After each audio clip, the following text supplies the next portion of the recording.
My name is Melanie Ellis, and this is my final professional communications project. I've learned 4 basic communication rules that helps practice effective communication. Those rules are: first, you should always be polite and professional in communicating. Second, you should avoid assigning tasks to people who are not direct reports. Third, remember that not every communication which one sender will reach its target. And fourth, be patient, but not too patient. What I've learned that I could apply to my career is that I will have to communicate with students, parents, and administration. And for my students to reach their full potential in learning, I must communicate with them effectively. In Module 2, what I've learned is that grammar is the foundation for effective communication. Speaking and listening is required to communicate. If I don't have the proper knowledge of grammar, it would be impossible for me to communicate.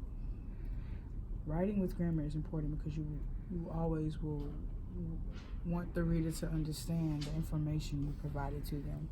In order for my students to learn the information that I am providing, they should be able to comprehend it. By me speaking correct grammar, that is a way of them to properly receive the information I'm giving to them.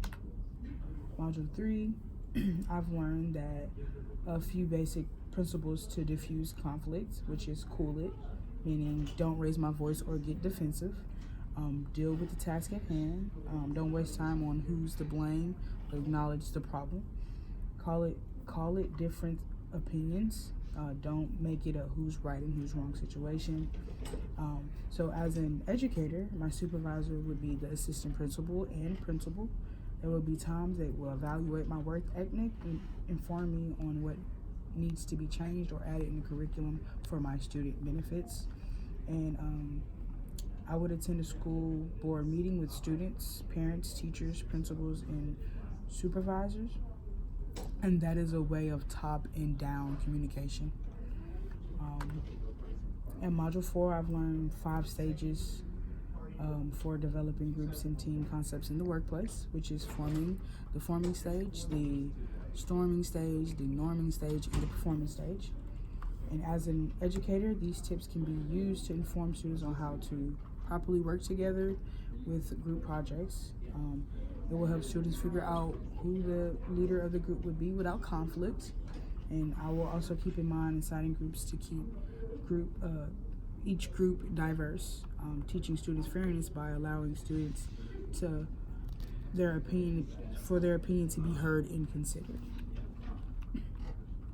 In Module 5, what I've learned is business writing in the workplace consists of documents to communicate, transact business, and analyze its productivity. As an educator, I will be interacting via email with parents, teachers, and administration, and I must provide correct grammar and punctuation so the receiver will receive the information that is being communicated in effectively. Writing in the workplace for me, I must avoid abbreviating in long words and failing to make impressions. An email should be clear and detailed, so basically getting straight to the point. In Module 6, graphics and visual aids are important because they help the receiver understand data or concepts. And as an educator, I will take advantage of the age gap to receive information and advice to become a better educator.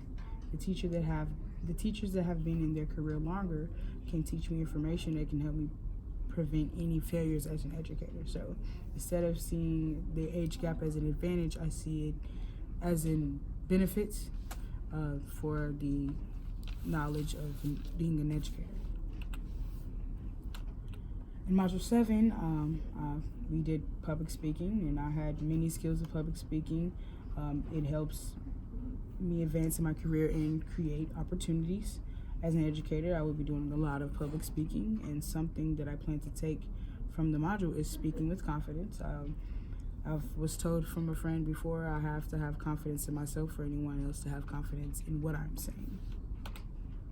In Module 8, I learned that taking in consideration the employee's time when conducting a meeting.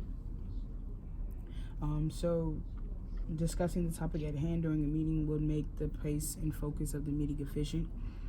If I'm having in the classroom with the students an issue, rather than having these students have sidebar conversations, letting the students know what the issue is and moving forward will be something that I would take on in my career. Module 9, discussion board question allows me to reflect on ways to enhance confidence in answering interview questions. So with the information that was provided from me, the articles, and my peers, I now have a little more confidence with answering questions and moving forward with interviews in the future. In Module 10, globalization is integrated in global interdependence of national economic and political systems, and it is in result the large part of the worldwide spread of communication. I appreciate the internet. I learned things from Twitter and Pinterest, and in the classroom, I can utilize the internet with the application Class Dojo. It is a fun way to record the students' behavior in the classroom and to keep parents up to speed with the students' academic progress. In Module 11, persuasion is the art of getting people to do things that are in their own best interest that also benefit you. And as an educator, persuading can work in my favor with acknowledging the student of their behavior. For an example, if a student is doing something bad in the classroom, instead of disciplining them, I can persuade them to make better choices and how those better choices will benefit them in the long run. In Module 12, I learned biases and so I've learned many biases, such as personal, psychological, political, and cultural. Also learned the golden rule, which is do unto others as I would have others do unto me. And I will also teach that in the classroom, and that will give the students different ways to So most religions are knowledgeable of the rule, so implementing it into my classroom will be helpful with teaching the students to respect one another. And that is my final project for professional communication.